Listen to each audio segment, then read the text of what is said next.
बिस्मिल्लाहिर्रहमानिर्रहीम। Errors in hypothesis testing. अगर मैं आपसे कहूँ, मुझे बताइए कि एरर्स क्या होते हैं? एरर किसको कहते हैं? गलती। अब हाइपोथेसिस टेस्टिंग में गलती कैसे हो सकती है? बेसिकली हम एक डिसीजन ले रहे हैं, डिसीजन गलत भी हो सकता है। अब देखो, जैसे यहाँ पर एक बड़ी मज़े की बात है, ये देखो, एक जज अगर फैसला करे, बड़ी मज़े की एग्जांपल दी उसने। अब उसमें अगर डिफेंडेंट इनोसेंट है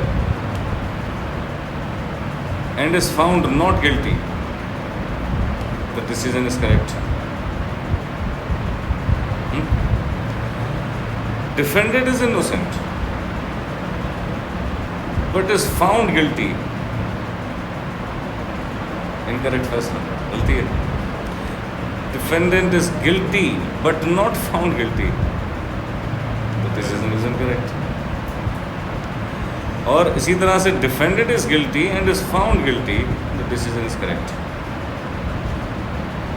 भाई सीधी सी बात है, इनोसेंट हो, इनोसेंट प्रूफ भी हो जाए, डिसीजन सही है। गिल्टी हो, गिल्टी प्रूफ हो जाए, डिसीजन सही है। गिल्टी हो, गिल्टी प्रूफ ना हो, गलत फैसला हो गया। इनोसेंट था, गिल्टी प्रूफ हो जाए, गलत फैसला हो गया। हाइपोथेसिस टेस्टिंग में हमने क्या चीज़ करना सीखी है? हमने यही सीखा है कि या तो H0 रिजेक्ट होगा, ये एक्सेप्ट होगा। अब इधर देखो, अगर H0 यानी नल हाइपोथेसिस ट्रू है और एक्सेप्ट हो जाता है, इसका मतलब है डिसीजन सही है। H0 ट्रू है, अब फिर भी H0 रिजेक्ट कर देते हैं, तो ये गलत फैसला है। H0 इज़ नॉट ट्रू और एक्सेप्ट हो जाए, ये भी इनकरेक्ट डिसीजन होगा। H0 is not true and H0 is rejected, this is correct. अब ये जो दो तरह की गलती हैं, ये पहली गलती को हम कहते हैं कि ये क्या है, ये है टाइप 1 एरर। और ये जो दूसरी तरह की गलती है, इसको कहते हैं टाइप 2 एरर। मतलब नाम तो देना है ना, गलती किस तरह की है। टाइप 1 एरर कि जब एक ट्रू नल हाइपोथेसिस रिजेक्ट हो जाए। Type 2 error when a false null hypothesis is accepted. ठीक, सबसे अच्छा तरीका इसका लिखने का ये है, which I personally like very much. मैं इसको हाईलाइट कर देता हूँ क्योंकि ये हम हमेशा इस्तेमाल करेंगे। It is not wrong to say that this chapter is about these two formulas. सही जी, दीज टू फॉर्मूलाज। हम बेसिकली प्रोबेबिलिटी अगर टाइप 1 एरर की निकालेंगे तो it would be probability of rejecting H0 when H0 is true। Type 2 error मतलब probability of accepting H0 निकालेंगे जब H0 फॉल्स होगा। सही, पहला काम type 1 type 2 error for normal distribution. अच्छा, ये नॉर्मल डिस्ट्रीब्यूशन में एक इम्पॉर्टेंट बात, दोबारा हाइलाइटर निकालूं कि जो टेस्ट स्टैटिस्टिक्स कंटिन्यूस होती है, type 1 error is equals to the significance level of the test. अगर आप लोगों को याद हो, हमने सिग्निफिकेंस लेवल को कैसे डिफाइन किया था? Significance level is actually the probability of rejecting H0, और जबकि H0 ट्रू होता था। अब ये H0 ट्रू होना और फॉल्स होना, ये बात आप लोगों के लिए थोड़ी डिफरेंट होगी, अभी समझ आ जाएगी। मैं एग्जांपल में करूँगा जब इसको फॉल्स। हमने अभी तक हाइपोथेसिस टेस्टिंग में क्या चीज़ समझी थी? हमने ये समझा था कि भाई अगर नल हाइपोथेसिस क्या होता है, null hypothesis means theory of no change. मतलब जो पहले से चलता आ रहा था, मीन हम मान लेंगे कि भाई वही है, तो वो नल हाइपोथेसिस हो जाता था। अब अगर चेंज हो गया तो ये ऑल्टरनेट हाइपोथेसिस होता था कि अब टू टेल हो गया या बढ़ गया या कम हो गया, उसको एक्सक्लूड करते तो वो होता था। तो जो पुराना मीन मानते आ रहे हैं वो नल हाइपोथेसिस है। उसको सही मानते हुए अगर मैं 5% सिग्निफिकेंस लेवल रखता हूँ, इसका मतलब है उसको सही मानते हुए मैं उस नॉर्मल डिस्ट्रीब्यूशन की टेल पर, नॉर्मल डिस्ट्रीब्यूशन की टेल पर, इसको सही मानते हुए नॉर्मल डिस्ट्रीब्यूशन की टेल पर अगर मैं रखता हूँ कि भाई 2.5% इधर 2.5% इधर, अगर गलती करूँ तो क्या होगा, वो दो वैल्यूज़ जिन पर मैं गलती कर रहा हूँ। तो इसका मतलब क्या है कि ये सिग्निफिकेंस लेवल जो होता था, इस H0, इस मीन को सही मानते हुए कि H0 अगर आपका ये कहता है कि मीन जो है वो लेट से 5 है, मैं यहाँ पे 5 लिख दूँ, मीन को 5 मानते हुए अगर मैं गलती की गुंजाइश रखूँ 5%, तो वो 2.5% इधर कॉर्नर पे रख दी, 2.5% इधर कॉर्नर पे गलती रख दी, तो उसके हिसाब से दो क्रिटिकल वैल्यूज़ डिसाइड कर देते हैं, राइट। तो एक आसान सी बात ये है कि टाइप 1 एरर क्या है कंटिन्यूस में, जो सिग्निफिकेंस लेवल है वही टाइप 1 एरर है, क्योंकि by definition significance level is the probability of rejecting H0 when H0 is true, and this is what the type 1 error is. Type 1 error के बारे में यही बताया ना, जो अभी अच्छी सी डेफिनेशन थी, it's rejecting H0 when H0 is true. आ जाओ, टाइप 2 बहरहाल निकालनी पड़ेगी। अब देखो इस सवाल को, a machine fills 1 liter of water bottle. When the machine is working correctly, the contents of the bottle is normally distributed with mean this and standard deviation this. ये तो एक सीधी सी बात होगी। The performance of the machine is tested at regular intervals of by taking a sample of 9 bottles. 9 bottles का sample लिया गया और calculating their mean content. If this mean content falls below, important word, below a certain value, क्या बताता है below? One tail test है और वो भी लेफ्ट साइड का। It is assume that machine is not performing correctly and it is stopped. अब पहली बात, set up the null and alternate hypothesis. क्या होगा नल एंड ऑल्टरनेट हाइपोथेसिस? कि मीन वही है, ऑल्टरनेट क्या होगा कि मीन 1.002 से कम है। तो पहला काम भाई मीन वही है और ऑल्टरनेट हाइपोथेसिस की मीन इससे कम है, पहला काम। हम ये जान गए थे इस सवाल में, यहाँ पे 9 बॉटल्स थी,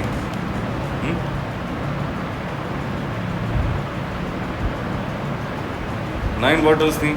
ये हम कैसे इस्तेमाल करते हैं, आप जानते हैं कि ये यहाँ पे आ जाता है। मीन 1.002 है, स्टैंडर्ड डेविएशन का स्क्वायर, वेरिएंस का स्क्वायर, मतलब स्टैंडर्ड डेविएशन का स्क्वायर, वेरिएंस बनी डिवाइडेड बाय 9 किया, तो ये डिस्ट्रीब्यूशन होगी जो फॉलो होगी। सही है। सवाल क्या पूछ रहा है? सवाल ये पूछ रहा है कि test at 5% significance level, find the rejection region taking the sample mean as the test statistic.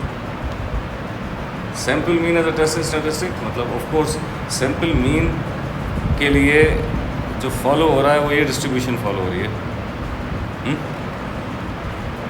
और 5% टू द लेफ्ट अगर निकालेंगे तो 95% पे z की वैल्यू -1.645 बनती, तो याद ही हो गई होगी आप लोगों को।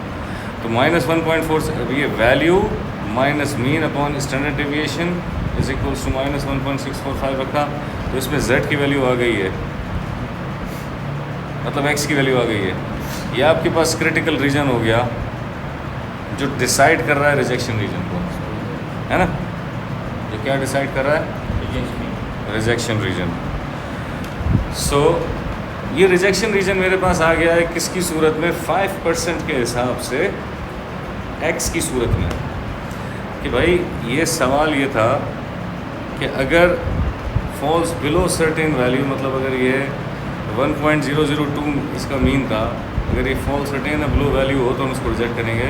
तो वो बिलो वैल्यू में पता चलेगा ये क्या है, वो 1.009।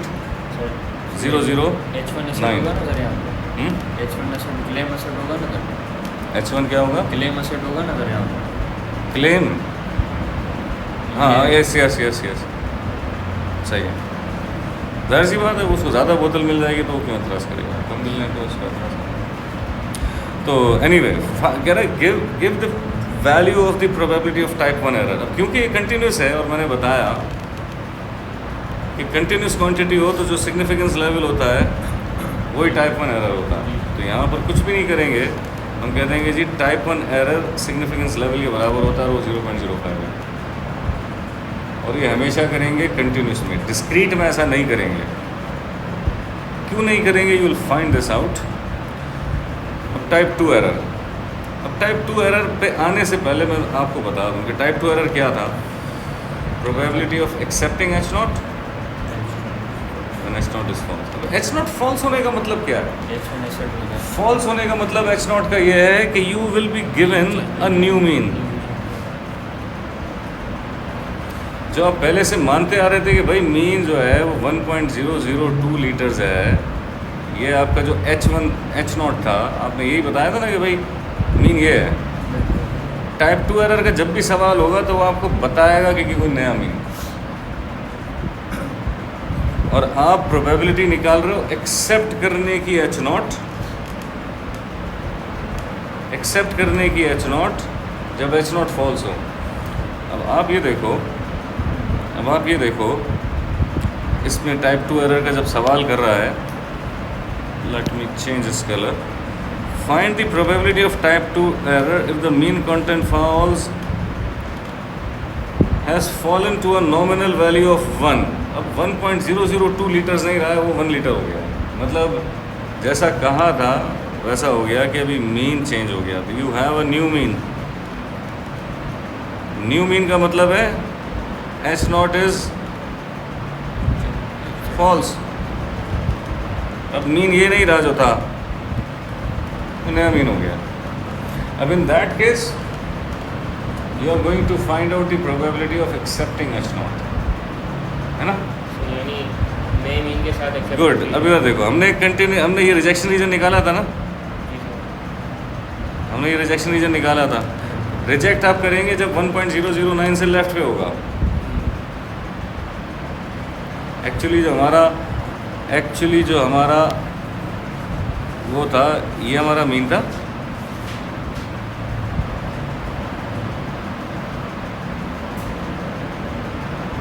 ये हमारा ओरिजिनली कर्व था। ये कहानी थी एच नॉट की। अब हो गया हमारा mean change. Let me use a different colour. वो मीन क्या हो गया? ये, जिसकी ऑफ कोर्स अपनी डिस्ट्रीब्यूशन है।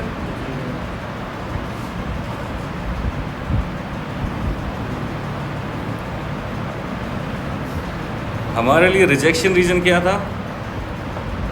Less than 1.009 0009। ये हमारे लिए क्या थी? रिजेक्शन रीजन थी। एक्सेप्टेंस क्या है? इस तरफ, ऑपोजिट इसकी। तो हम probability of accepting H nought निकालेंगे जब मीन चेंज हो जाए। That means the mean H nought is false. Probability of accepting H nought का मतलब होगा greater than 1.009 and H nought false का मतलब होगा 1 इज द न्यू मीन। बाकी तरीका वही है। अब ग्रेटर देन 1.009 निकालो, मीन अभी है। अब आप जानते हो ना कि value minus mean divided by standard deviation करते थे तो z आता था। इसकी प्रोबेबिलिटी निकाल दी। तो ये जो चीज़ आपके पास आई है, ये आपके पास क्या आ गई? ये आ गई probability of type 2 error.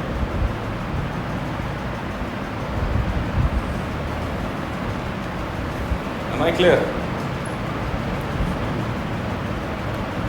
Probability of type 2 error, probability of rejecting H naught, sorry, accepting H naught when H naught is false. सही? ये एक सीन हो गया। अच्छा, अब यहाँ पे इसका कोई और पार्ट भी था। आगे आखिरी पार्ट क्या कह रहा है? Find the range of values of mean. ये ज़रा डिफरेंट सवाल है। Find the range of values of mean mu for which the probability of making type 2 error is less than 0.001.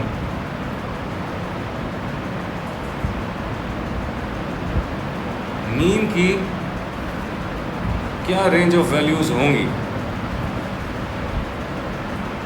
कि अगर प्रोबेबिलिटी ऑफ टाइप 2 एरर ये हो जाए? ये वाला probability- अब टाइप 2 एरर का तरीका तो हमें पता चल गया है। टाइप 2 एरर का तरीका तो हमें पता चल गया है। Type 2 error is probability of accepting H nought when H nought is false. अब वो फॉल्स है, यहाँ पे तो बता दिया था कि फॉल्स का मतलब है 1। वो कह रहा है कि बताओ मीन की वैल्यू क्या होगी। यहाँ पे अब कह रहा है कि भाई what is the value range of values of mean, मतलब इसकी रेंज ऑफ वैल्यूज क्या होंगी अगर प्रोबेबिलिटी बता दे। अगर probability of making the error is 0.001, अब वो 0.001 के हिसाब से मतलब समझो कि ये प्रोबेबिलिटी थी ना हमारे पास, ये जो ब्लैक हुई हुई थी ये प्रोबेबिलिटी थी। अगर ये प्रोबेबिलिटी वो बता दे हमको कि ये इतनी है अभी, तो बताओ इस मीन की क्या रेंज ऑफ वैल्यूज हो सकती हैं?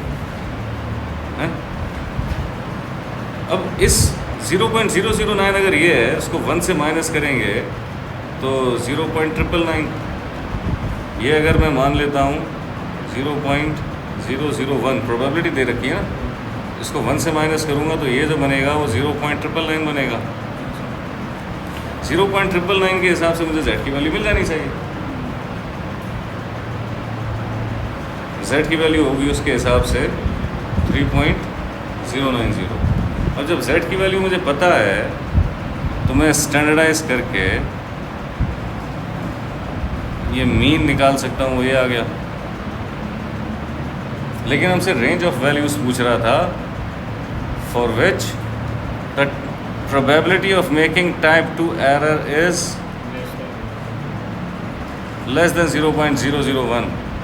इसका मतलब है कि ये 0.001 लेस हो। ये लेस कब होगी? जब राइट साइड जब ये वाला जो कर्व है ये लेफ्ट शिफ्ट होगा। लेफ्ट इसलिए ऐसा है ना, ये जो एरिया था ये 0.001 है। अगर ये कर्व लेफ्ट शिफ्ट होता है इसका मतलब है कि ये जो एरिया है ये लेफ्ट पे जाएगा। 0.009 थोड़ी जगह अपनी छोड़ रहा है, ये एरिया कम होगा। तो अगर ये कर्व लेफ्ट पे जाएगा तब ये एरिया कम होगा, तब ये वाली जो प्रोबेबिलिटी है कम होगी। आ रही बात समझ में? अगर मैं इसको ट्रांसलेट करूँ, ये जो कर्व है अगर मैं इसको ट्रांसलेट करूँ लेफ्ट पे तो ये वाला एरिया कम हो जाएगा ना। समझ आ रही है बात?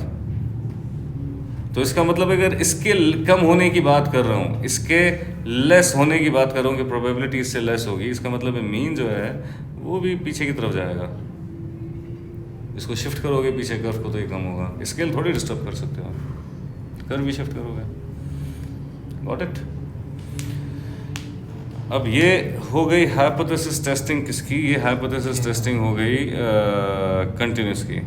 अब ये इसी का एक फर्दर पार्ट है दैट यू कैन अंडरस्टैंड। ये चलो इसको भी कर लेते हैं।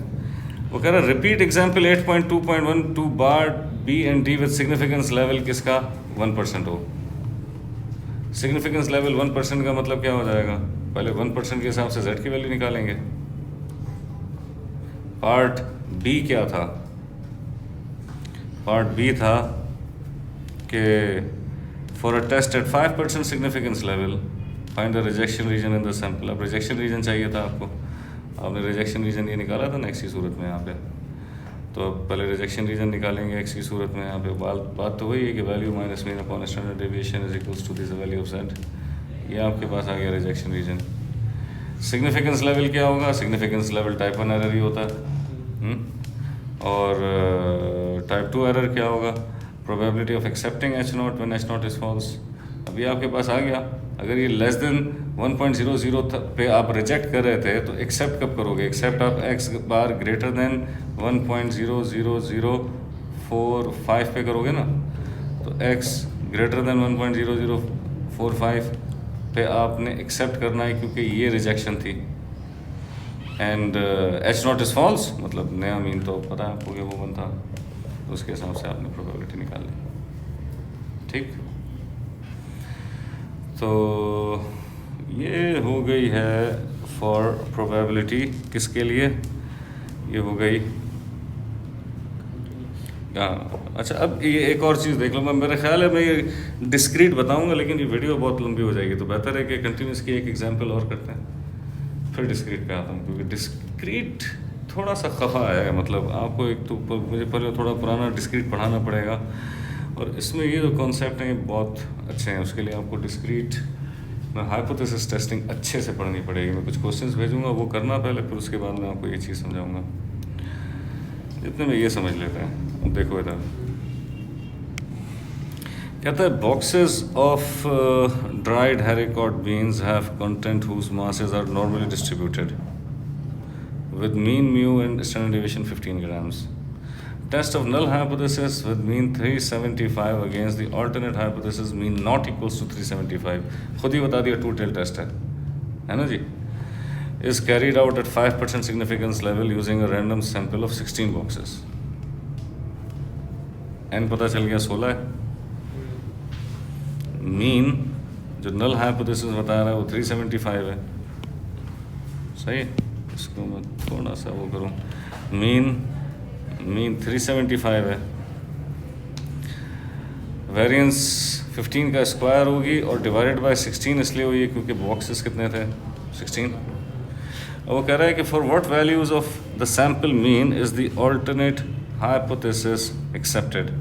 अब ये 5% है, 5% है और टू टेल टेस्ट है। इसका मतलब क्या होगा? इसका मतलब ये होगा 2.5% कि 2.5% आप इधर छोड़ दें, 2.5% आप इधर छोड़ दें, सही है। यानी कि शुरू से लेके अब ये जो दो क्रिटिकल वैल्यूज़ होंगी, ये जो दो क्रिटिकल वैल्यूज़ होंगी, ये क्रिटिकल वैल्यू कितने परसेंटेज पे होनी चाहिए? ये होनी चाहिए 97.5% पे। एग्रीड? तो 97.5% पे 1.96 होता है, सही है।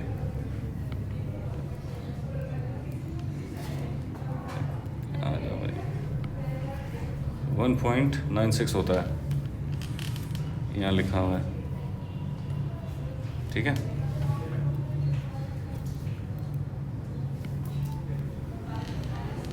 अब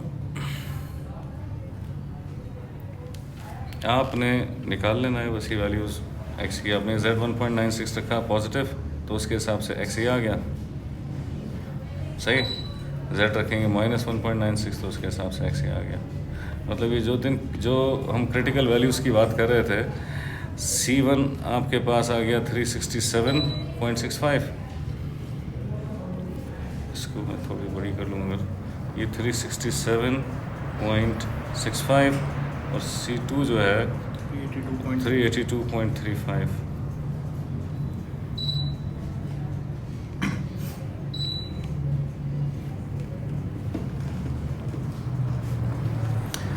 क्रिटिकल वैल्यूज आ गई, यही मांग रहा था। Find the values of sample mean is an alternate hypothesis accepted alternate hypothesis accept हो, मतलब नल हाइपोथेसिस रिजेक्ट हो। देखो अल्फाजों के साथ खेला इसने ज़रा। हमारा ये रिजेक्शन रीजन है ना जो मैं मार्क कर रहा हूँ इस वक्त, है ना। ये रिजेक्शन रीजन किसके लिए है? नल हाइपोथेसिस के लिए। तो H0 को अगर मैं रिजेक्ट कर रहा हूँ तो इसका मतलब है एक्सेप्ट कर रहा हूँ H1 को। अल्फाजों के साथ खेला है इसने। वो कह रहा है सैंपल की किन वैल्यूज़ के लिए ऑल्टरनेट हाइपोथेसिस को एक्सेप्ट करोगे, तो फिर ये आंसर दिया गया। उस वक्त एक्सेप्ट करूँगा जब x ग्रेटर देन 382.35 हो या लेस देन 367.65 हो। अच्छा, फिर उसके बाद क्या कह रहा है? कह रहा है given that the actual value of 380 actual value of mean is 380. Find the probability of making type 2 error.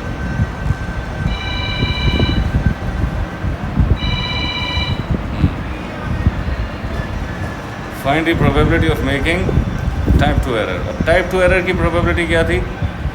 Accepting H0 when H0 is false. H0 false हो गया क्योंकि new mean आ गया.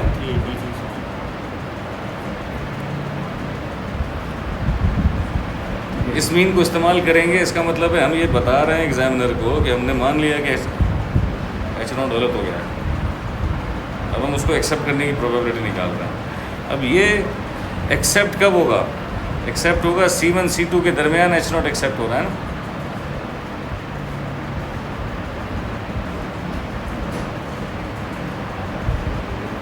एक्सेप्ट H0 कब हो रहा है? इनके दरमियान में. इनके दरमियान की प्रोबेबिलिटी किस ये 382.35 ग्रेटर देन x बार और x बार ग्रेटर देन 367, मतलब असल में इन दोनों के दरमियान में है. और जबकि मीन आपने रखना है 380 है ना. ये आ गया एक्सेप्टिंग H0